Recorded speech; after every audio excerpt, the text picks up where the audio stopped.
Does the state of Ohio need to raise taxes to cover the needs of education, local government, and the opioid crisis?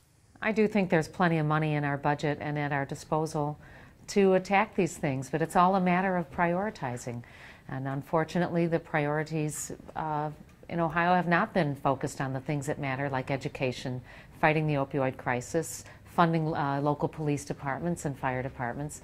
Those will be my priorities. If taxes need to be raised, are there certain state taxes that should not be raised under any circumstances, such as income, sales, conveyance, or the severance tax? Well, I think the challenge is not what level taxes we're paying now, but how that money is being spent.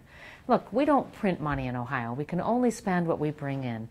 And unfortunately, the priorities have been to pay for tax breaks or special projects or handouts to the wealthy or the pet projects of the wealthy donors. And that shortfall was paid for by taking money out of your police department, your fire department, your schools, your roads department. I think we need to change our priorities, use the resources we have, including the $7 billion in tax credits that we write out every budget cycle, refocus those and put that money into the investments that we need to make our state grow, like education, infrastructure, entrepreneurship, startups, small and medium-sized businesses, and growing the jobs of the 21st century. Who is your favorite Republican?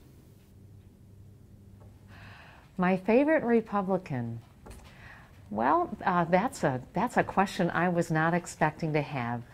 I would have to say my friend Bill Coley, who's a state senator here, has always had an open door for me whenever I wanted to talk about any piece of legislation or any potential legislation that we were talking about.